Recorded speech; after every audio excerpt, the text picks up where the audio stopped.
Eu recebi no direct uma pergunta que eu achei tão pertinente, a questão de prioridades. O que a gente escolher como prioridade de ensino? Porque assim, quando é pequenininha, né, quando a criança ela é menorzinha, é, as prioridades não que elas fiquem mais fáceis, né? Mas o caminho acaba sendo um pouco mais linear. Normalmente a queixa não fala, e conforme vai crescendo, as prioridades vão se tornando cada vez mais complexas, a lista começa a ficar cada vez mais e mais complexa. Então, tudo começa a ficar mais difícil, né? Às vezes começa a vir comportamentos inapropriados. E aí eu falo para vocês, assim, prioridade para a gente trabalhar é o que basal. A gente sempre tem que pensar nessa parte basal, assim, vamos lá. É a questão de como a gente dorme. Será que a criança está dormindo bem? Questão de comportamentos inapropriados, por exemplo. Quando eu falo inapropriados, barreiras de desenvolvimento, como comportamentos autolesivos, comportamentos heteroagressivos. Então a gente começa ali em tentar regular o sono da criança, para a família ficar mais organizada. Então, assim, por exemplo, uma questão que não é muito discutida, porque a gente quer correr com certas coisas, é o autocuidado. O autocuidado, por exemplo, a criança se vestir sozinha, cuidar de certos aspectos, né, como escovar os dentes. Isso daí, quando é pequenininho, nós vamos relevando. Conforme vai crescendo, isso daí vai ficando cada vez mais pesado. E principalmente porque não é raro no autismo a criança ter dificuldades também motoras, né? Então, ela tem algumas dificuldades motoras e isso daí vai ficando cada vez mais evidente conforme vai crescendo, crescendo. Então, assim, a prioridade, por exemplo, vocês pegam aqui minha agenda. Aqui a agenda, essa minha agenda daqui, ela não pega essa parte do... Porque essa agenda daqui é gratuita. Vocês vão no meu site, baixam ela, o PDF dela, e ela vai para essa parte de avaliação. Então, essa minha agenda daqui, eu fiz a parte de... Aqui, ó, a parte de preferências, a parte de avaliação de barreiras de desenvolvimento, e aí a gente começa as avaliações de repertório, né? Ela tem as avaliaçõezinhas aqui de repertório e tudo. E o que vem? Essa daqui não tem a parte de autocuidado. Eu vou lançar depois, mais pra frente, a agenda de autocuidado. E nessa parte de autocuidado, a gente vai ver muito essa questão motora associada, né? Que é uma prioridade. A questão, por exemplo, a criança ela não corre direito, ela não anda direito, ela não senta direito. E isso parece não ser prioridade no início, mas ela se torna uma barreira de desenvolvimento. Então você vê, por exemplo, uma criança que não consegue se sentar direito, não tem um bom equilíbrio, ou tem toda uma necessidade sensorial de movimento, você não consegue fazer uma atividade sentada com a criança. Então, às vezes a gente quer trabalhar algumas outras coisas, sendo que não tem pré-requisito para isso. E aí você fala, Dani, como é que eu vou descobrir esse pré-requisito, né? Como é que eu adivinho esse pré-requisito? Oi, Flor, tudo bem, Flor? Como é que eu vou adivinhar esse pré-requisito? Nós vamos ter que fazer, por exemplo, uma análise de tarefas. Então, por exemplo, você vai pegar uma atividade, vamos lá, você avaliou a criança e viu que essa criança tem que trabalhar a questão, deixa eu ver, seguir instruções para tocar em objetos, seguir instruções para pegar objetos. Então, tá aqui um copo aqui com água e eu quero que o Aquiles pegue esse copo. A gente tem que definir como é que pegar, entender quais são os pré-requisitos para ele pegar. Então, vamos lá tentar entender o que é isso. E aí a gente vai entrar na questão justamente sobre seguir instruções, os princípios de seguir instruções. O que para ele seguir instrução, o que ele tem que fazer? Ele tem que ouvir o que eu falei, pegue o copo, prestar atenção de onde está vindo essa fonte sonora, compreender o que eu estou falando para pegar, então ação pegar o que? O copo, fazer o rastreio visual desse copo e a gente vai dividindo isso em passo a passo para ele até fazer o movimento de pegar o copo e tá embutido nisso, pegar o copo e colocar onde? Então, ele vai pegar o copo e me entregar, vai pegar o copo e colocar em cima de uma superfície. E aí tem uma ferramenta que eu gosto muito, que tá no meu guia de bolso, que se chama Olá, Kátia! Que é o meu guia de bolso que tá no meu site, que essa ferramenta se chama Análise de Tarefas. Então vocês vão pegar uma atividade simples, uma atividade igual essa, pegar o copo, seguir o comando de pegar o copo. Gente, hoje tá a Samília aqui, a Flor, só tem gente querida aqui, não? Tô bem. E aí, você vai pegar essa atividade de pegar o copo e vai fazer uma análise de tarefas para entender essas etapas. E isso eu falo para pai, mãe, porque às vezes a gente não consegue compreender porque nosso filho não está fazendo uma coisa, mas às vezes ele não tem pré-requisito para isso. Ele simplesmente não tem pré-requisito, ele não tem as habilidades que antecedem. E a gente vai ter que trabalhar essas habilidades e ir construindo até ele chegar. Então, assim, às vezes a sua criança ela pode estar falhando em algum desses processos. Então, por exemplo, né? Eu cheguei e falei a questão do copo. Vamos voltar para essa questão do copo e vamos voltar para essa questão do controle, esse controle instrucional, dele entender as instruções. Então vamos lá para as falhas que são mais comuns. Você deu uma instrução, pegue o copo. Então eu estou falando para pegar o copo. É uma questão social, tá um envolvimento social aí. E aí o que pode acontecer? Pode acontecer de dar tudo certo, ele pegar o copo. Pode acontecer de ele pegar, mas não fazer da forma que deveria ser feita, mas tentou ali, né? Foi próximo do certo. Pode acontecer de ele fazer errado, dele não pegar o copo, tocar no copo, por exemplo, chutar o copo, qualquer coisa assim, ou simplesmente não fez. E aí a gente tem que destrinchar isso, tentar entender o que está acontecendo. Porque assim, vamos lá, se ele não fez, o que pode acontecer de ele não ter entendido nisso daí? Ele não rastreou os estímulos, por isso que eu falei da análise de tarefas. A gente faz análise de tarefas e a gente vai entendendo cada elemento. Então ele não rastreou o estímulo de forma adequada, ele não entendeu o estímulo, então você falou pegue o copo, ele não entendeu pegue o copo, o que significa isso. Ele falhou em algum dos processos do transtorno de neurodesenvolvimento. Então, por exemplo, o que mais falha no transtorno de neurodesenvolvimento? Atenção e concentração, a ideação, flexibilização, toda essa questão, execução, ele falhou em algum desses pontos que eu vi falando para vocês.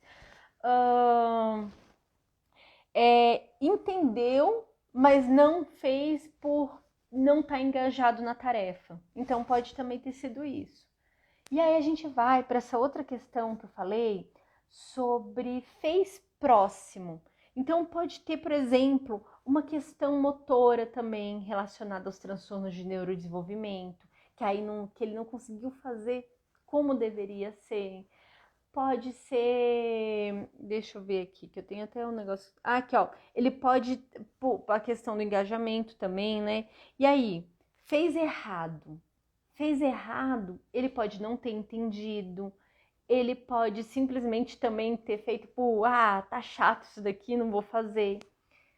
E aí vem uma questão, gente, que é o fez certo, que a gente sempre tem que se questionar quando a criança faz certo também a atividade e muitas vezes não é questionada. Que o que importa muitas vezes é que ela acertou, pronto, acertou.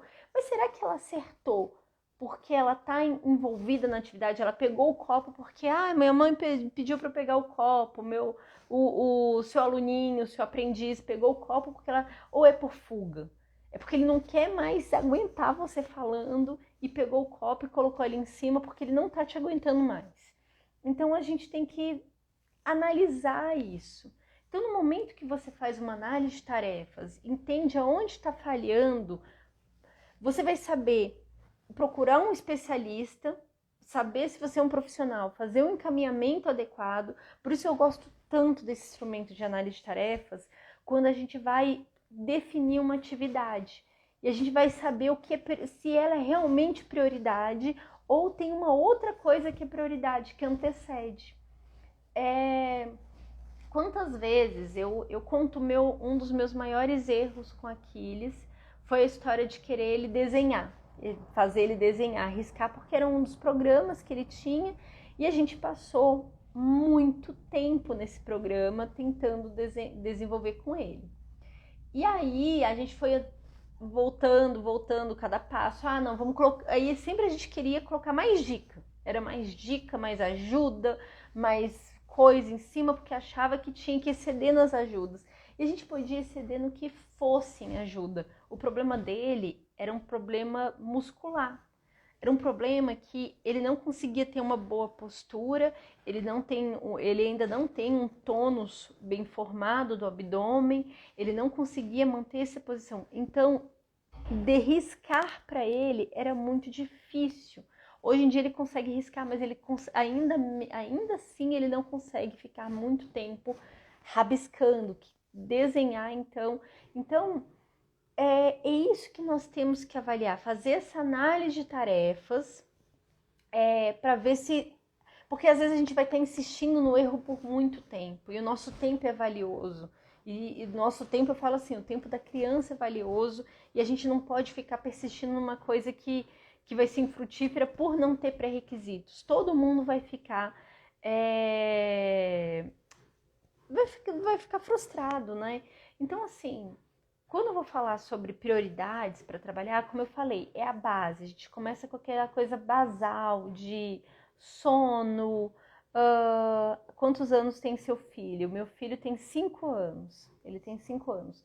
Então, quando nós vamos desenhar um programa, quando a gente vai definir as prioridades do programa, do que a gente vai trabalhar com a criança, né? Que a gente vai trabalhar com o nosso aprendiz, independente de ser criança ou não, nós vamos por essa parte basal, sono, como é que tá a alimentação, se tá sentindo dor. Então, dá um exemplo do Aquiles que aconteceu essa semana. Ele já começou a troca de dente, trocou um dentinho. E aí, nesse negócio de morder, faltando um dentinho, acaba forçando o outro e ele tava mais irritado. Justamente por isso, ele tava agoniado com o dentinho. Então, você vê, a dor altera totalmente, fica difícil de fazer qualquer coisa com dor. Imagina a gente com dor. Então, os comportamentos, eles assim, viram um ó, né? Começa a aparecer mais comportamento inapropriado. Então, é isso. E eu dei de brinde para vocês, quem faz parte lá dos meus grupos, quem já se cadastrou, que é um livreto, não é esse daqui que eu vou mostrar para vocês não, mas tem essa figurinha aqui, que é essa árvorezinha aqui das prioridades. Isso daqui é só exemplificando, existe muito mais prioridade do que isso, né? Mas isso daqui é sobre as barreiras de desenvolvimento. Então, deixa eu ver se eu consigo virar aqui para vocês. Vamos lá. Aqui, as barreiras de desenvolvimento. Então, essas daqui em cima são, assim, super prioridade, né? Que autolesivo, heteroagressivo, destruição de propriedade. Aí, Dani, por que você coloca esses números aqui? Porque, gente, autolesivo é considerado o comportamento mais, assim, o pior, porque o nosso objetivo é o aprendiz. E se ele está se machucando, se ele está se lesionando, isso é a prioridade máxima que a gente tem que ter para trabalhar. A gente tem que entender por que ele está fazendo isso. Olha, eu vou falar assim, o comportamento ele é mantido por muitas coisas. A gente vai ter uma hipótese do porquê está acontecendo esse comportamento. Então, assim, nessa árvorezinha, você vai ver aqui, ó, os autolesivos, eles estão aqui no topo da nossa arvrinha. E aí a gente segue para essa daqui. Que tá aqui, estereotipias que concorrem com habilidades que estão sendo ensinadas. Eu vou explicar bem isso daqui para vocês não me xingarem. Baixo tempo de engajamento com item preferido, dificuldades em renunciar a itens preferidos. Então vamos falar cada um desses. Vamos lá. estereotipias que concorrem. Você está querendo ensinar a desenhar e a criança está balançando. Ou a criança está pegando o lápis e mordendo o tempo todo. Eu, por exemplo, às vezes eu vou trabalhar, eu começo num processo de ansiedade, começo a roer minhas unhas. Está concorrendo com uma coisa que eu tenho que fazer, um trabalho. E isso é péssimo, é simplesmente péssimo em todos os sentidos. Então, nesse caso, a estereotipia, ela vai estar concorrendo com uma coisa que eu tenho que fazer. Então, eu gosto de dar exemplo meu, porque aí fica menos problemática a situação. Então, isso daí não acontece comigo. Às vezes eu tô mais ansiosa, eu começo a morder ou minha unha, ou preciso me movimentar mais. E aí você fala, tá, Dani, essa estereotipia ela é autorregulatória. Você precisa se movimentar, que às vezes eu preciso me movimentar. E aí o que você faz? Nós vamos desenvolver uma forma de eu poder transbordar essa minha necessidade. Então, por exemplo, no meu caso, dá muito certo quando eu sento naquela bola suíça, aquela bola de pilates, e aí eu sento aqui, ô Dani, para estar nos seus grupos tem um valor financeiro? Não, meus grupos do WhatsApp não tem, nem do Telegram, eu só tenho um grupo que é pago, mas é pago porque faz parte de um curso meu, que é o curso Reforço. Mas os outros não, basta você entrar no meu link da bio, tem ali, aí eu sempre mando áudio para todo mundo, quase todos os dias, quase todos os dias é exagero, mas de tempo em tempo eu mando uma aulinha explicando alguma coisa. Eu tenho gostado bastante desse negócio de ficar mandando meus áudios nos grupos e mando os materiais também de tempo em tempo, novos materiais. E é isso, vocês vão no meu site, vou até deixar meu site aqui para vocês, que aí do meu site vocês entrem em tudo. O WhatsApp, basta você colocar aqui /WhatsApp. E sim, sabemos disso, amamos. Eu adoro ficar mandando os meus áudios ali. Eu acho que é uma forma fácil de explicar. Então tá, a gente falou aqui da estereotipia. Então a estereotipia vão ter estratégias específicas. Outro, baixo tempo de engajamento com o item preferido. Por que eu coloquei isso na árvore das prioridades? Porque isso daqui é uma das reclamações que eu mais recebo dos terapeutas e dos pais, que é aquela criança que assim, ela gosta de um bando de coisa, mas ela fica pulando. O terapeuta fala assim, não, vamos restringir 3 brinquedos para essa criança ficar. Ela fica pulando de brinquedo em brinquedo. E aí o que vem? Lógico, a gente tem que investigar se essa criança não tem uma outra comorbidade associada, por exemplo, um TDAH. Isso é bem característico, ficar nessa... Mas como é pequenininho, é complicado, né? Abaixo de 6 anos, como é que a gente vai falar sobre TDAH? Só em casos extremos, tipo Aquiles, que o Aquiles ele é um TDAH bem típico, com 4 anos já caracterizava bem isso nele. Então, isso tem que ser uma prioridade, porque vai ter que ser trabalhado. Seguindo para nossa... Esse daqui, ó, item 5, dificuldade em renunciar itens preferidos. O que eu tô querendo dizer aqui? Digamos que a criança entre na sessão com o carrinho dela que ela ama. Esse daqui é o item que ela ama, ela tá ali brincando, e aí ela tem que começar uma atividade. Aprender a renunciar.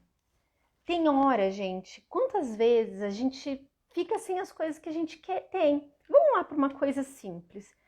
Já pegou seu celular e guardou e ficou longe dele? Renunciou o seu uso do celular. Quando você vai trabalhar, você tem que fazer isso, não é? E nem por isso você se desregula. Você, ai meu Deus do céu, eu tô sem meu celular nesse momento. Não, tem hora que a gente vai, pega o celular e coloca ele longe da gente. E o celular é extremamente reforçador pra gente.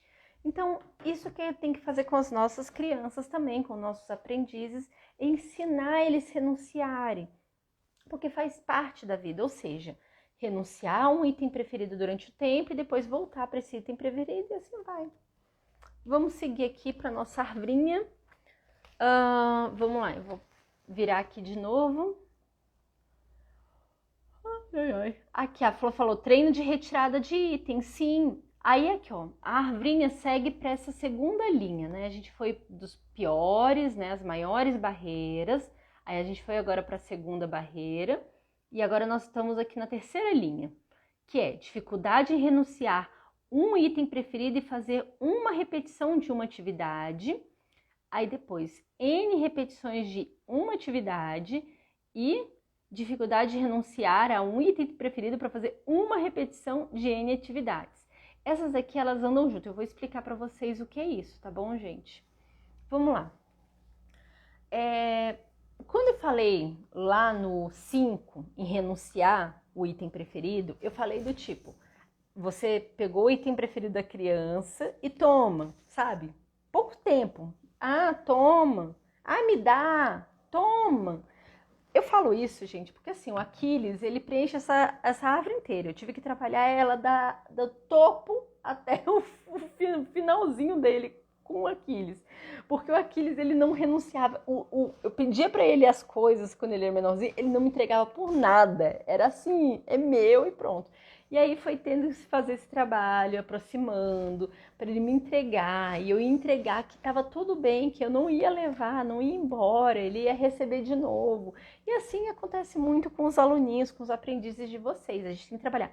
Mas aí a gente chega nesse item 4 aqui, dessa parte das barreiras, que é, ele vai te entregar e ele ainda vai ter que fazer uma atividade. Você ainda vai dar uma demanda para ele. Ele perdeu uma coisa que ele gosta, ele ainda tem que fazer uma atividade, mas ele sabe que vai ganhar de novo e tá tudo legal.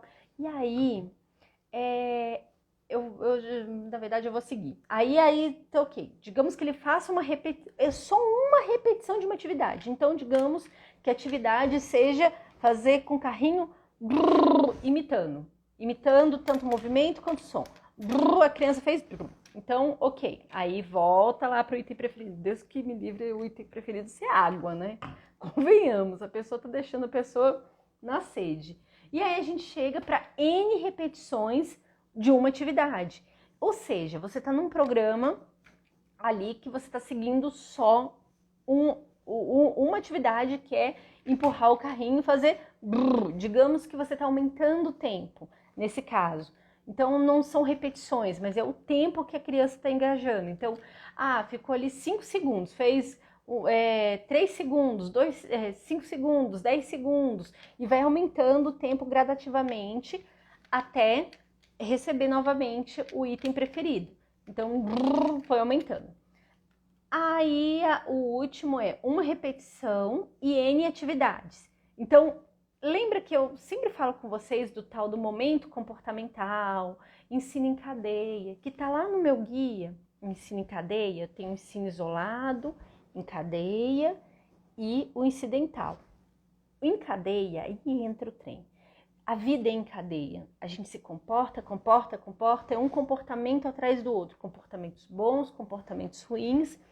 E o ensino em cadeia, ele é precioso. Ele é muito precioso. No momento que você consegue fazer uma repetição de várias atividades diferentes e a criança ela consegue fazer esse alt-tab entre as atividades de forma tranquila, isso é maravilhoso para o cérebro dessa criança, porque uma hora ela vai estar trabalhando com uma coisa, outra hora ela vai trabalhando com outra. É incrível. E isso daí é uma técnica para eliciar, permitir que a criança, por exemplo, ela tem uma atividade que é muito difícil para ela. E aí o que a gente vai fazer? A gente vai pegar uma atividade que é mais fácil colocar antes e compondo isso com atividades fáceis e difíceis, para que ela possa apresentar essa resposta que a gente espera de forma mais tranquila. Então, gente, isso daí é receita de vó. A avó fazia isso. A avó, não, meu neto, vem cá. Aí vinha lá com uma coisa facinha para ele fazer, ia dificultando, ia elogiando no caminho. E no final saía com uma atividade mais tranquila e pronto. Nem sentiu que estava ajudando a avó a fazer as coisas.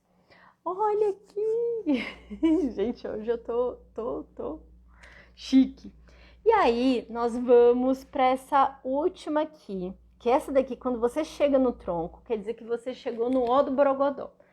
Falando, gente, esse aqui, renunciar a item preferido e fazer N repetições de N atividades. Gente, quando a gente chega nisso, é que a criança, assim, o nosso aprendiz, ele já tá ótimo. Porque você está fazendo várias atividades, várias repetições e você só precisa reforçar lá no final, você só precisa entregar o que ela quer. Isso é perfeito, é onde a gente quer chegar.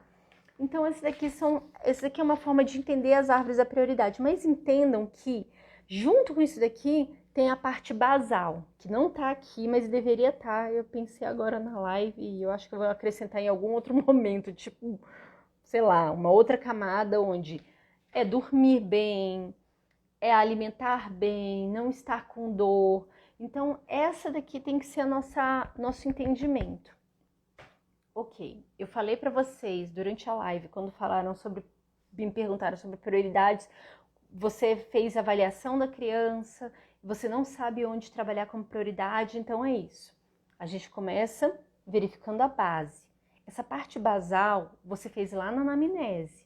Quem está nos meus grupos recebeu o brinde, no brinde eu coloquei alguns tópicos importantes sobre a anamnese. Quer saber sobre o sono da criança, saber a rotina da família, para você poder identificar coisas que estão sendo barreiras que às vezes a família não entende que é barreira. Gente, eu falo isso por vivência. Eu aceitava que o Aquiles tinha um sono ruim porque o pai tem um sono ruim. E eu falava, ok, a vida é assim. E faz parte, porque o Elias nunca dormiu bem na vida, né? O Elias sempre teve problema com sono e eu aceitava essa condição. E estava errado. Isso prejudicou o desenvolvimento do Aquiles, ele não dormir bem. Não estava certo. Eu tinha que ter recebido uma orientação que não estava certo. Glória a Deus que eu tenho a doutora Ellen na minha vida, né? Agora que é a médica do Aquiles, que a gente conseguiu ajustar essa questão do sono, melhorou muito. Tá 100%? Não, porque o Aquiles tem um transtorno de sono grave e de vez em quando ele tem, de tempo em tempo, ele passa uma madrugada acordado. Isso faz parte, mas já estamos bem próximo do que de um sono mais normal, assim, diário. Então você vê essa condição, né, que eu vivenciei e eu não tinha essa noção. Ok, aí você fala, tá, Dani, nessa primeira camada eu entendi que a gente tem que verificar essa questão basal, verificar os comportamentos que são heterolesivos,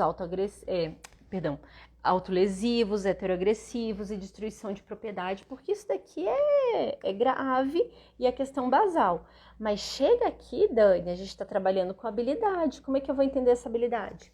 Com o instrumento que é a análise de tarefas, onde a gente vai ver o que está faltando de pré-requisito. As pessoas acham que análise de tarefas é só para ensinar a lavar a mão, amarrar cadarço, colocar sapato, colocar roupa. E a análise de tarefas é um instrumento que a análise do comportamento nos traz, que ela tinha que ser usada para tudo. Você vai fazer um programa de ensino, tem que estar lá. Isso daqui, eu não tô com a apostila da aula 5 para mostrar para vocês do meu curso. Que eu queria mostrar para vocês. Eu consigo mostrar pelo celular. Soninho. Então, assim, a análise de tarefas, ela faz toda a diferença em relação quando você vai desenvolver um programa. Gente, se vocês não baixaram meu guia de programa de ensino, baixe, ele é gratuito e ele pega todo esse embasamento. Pena que eu não desci com ele para mostrar para vocês, mas eu vou tentar pegar aqui pelo Canva e mostro o que... tá aqui, tá no meu WhatsApp para mostrar para vocês. Quem ainda não baixou. Vamos lá. Vamos. Gente, cadê o guia? Tô procurando o guia nas minhas mensagens, que eu mando mensagem para mim mesma para conseguir me organizar. Aqui, achei. Basta vocês entrarem no meu grupo que vocês vão receber um bando de brinde.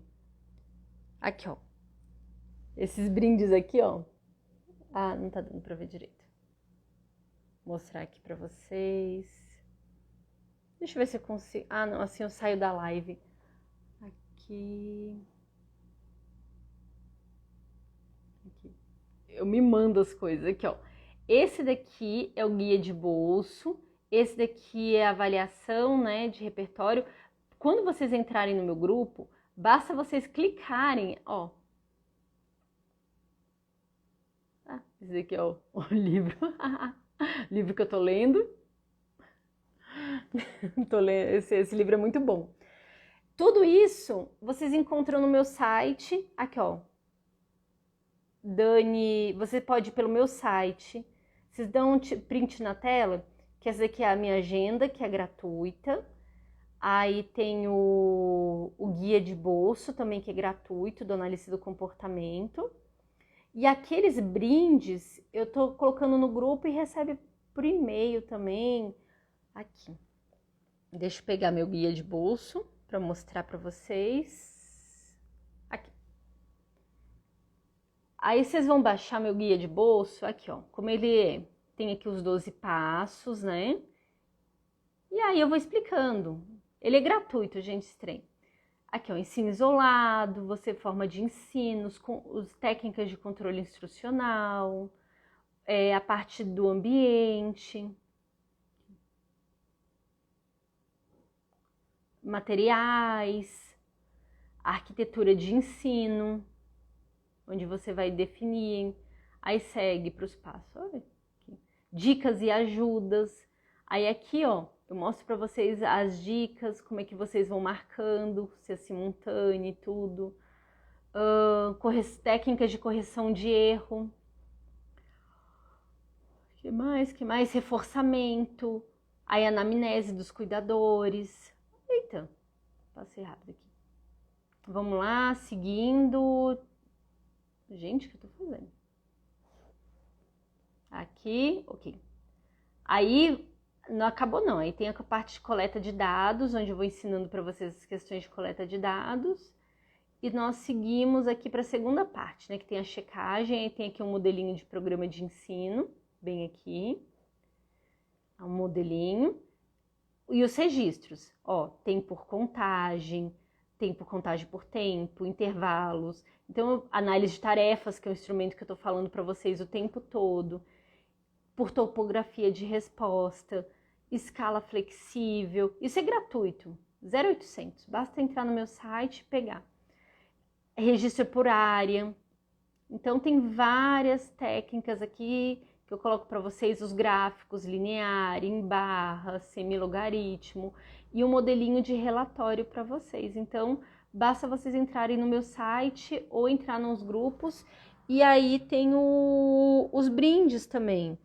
Vários outros brindes. Deixa eu pegar aqui para vocês. Tem o de repertório comportamental. Vou mostrar aqui para vocês. Cadê? Então, eu vou jogar. Vocês entrem no meu grupo, basta vocês irem no meu link da bio. Aí vocês vão na parte de WhatsApp, Telegram, que aí vocês entram no grupo, tá na descrição do grupo. Tá na descrição lá isso. Então é super tranquilo. E eu ainda mandei mais material, né, para vocês. Deixa eu pegar aqui. Esse outro, por exemplo, que é de repertório. Vou mostrar aqui para vocês. Esse de repertório. Aqui, ó. Esse daqui é outro também que eu mandei para vocês. Então, as etapas de como é que é uma intervenção com evidência, né? Que eu ensino lá no meu primeiro passo também, que é uma imersão gratuita que eu tenho. E aqui tem um checklist de repertório, onde você vai fazendo o checklist do repertório grupo 1, grupo 2, grupo 3. Esse aqui é um dos materiais. E tem o de barreiras. Isso tudo, gente, é gratuito. Esses materiais são gratuitos. O que eu tenho pago, eu até fico preocupada quando as pessoas... Ai, Dani, eu quero comprar seu material. Eu falo assim, eu não vendo material. Eu vendo curso. Eu tenho alguns cursos. Inclusive, eu tenho que lançar, né? De novo, eu fiz um pré-lançamento. Aqui, ó. Vamos aqui. Esse daqui, outro material gratuito. Aqui, ó, barreiras de desenvolvimento. Aí tá aqui, ó, que eu tava falando pra vocês. Tá nesse brinde aqui. Que tem aqui a arvrinha que eu mostrei pra vocês. E aqui tem um nivelamento. Aí tem a avaliação do comportamento disruptivo. Eu mandei um áudio lá no grupo explicando como é que usa. Foi um áudio imenso, né? Eu tinha que pegar esses áudios e colocar em algum lugar, porque eu tô colocando um bando de áudio no WhatsApp e fica lá parado. Então é isso, gente, que eu queria falar com vocês. Na hora de fazer prioridade, na hora de definir as prioridades, não se existe isso. Existe um erro muito grande do pessoal estudar, por exemplo, VibMap, estudar Portage e achar que assim, a criança não fez isso, pegar lá o item. Vou pegar da minha agenda. Vamos dizer que a pessoa vai pegar da minha agenda. Não estou falando Wearables, Portage, mas a pessoa pode cagar com a minha agenda também. Aqui, ó. Pegou aqui na minha agenda, que ela é gratuita também no meu site, marcou que a criança não faz. Eu vou fazer essa atividade aqui. Meu bem, pode ser que não dê certo. Tem que fazer uma análise de tarefas, tem que entender se essa criança tem essa prioridade, se ela tem os pré-requisitos para fazer essa atividade. E outra, você tem que casar com todo outro contexto. Então você vai pegar a anamnese, você vai pegar a avaliação, você vai olhar as barreiras e aí sim você vai ver as prioridades para desenvolver os programas de ensino. Então é isso que eu queria falar para vocês. Espero que tenham gostado da live e boa noite, eu vou mimir. Beijo!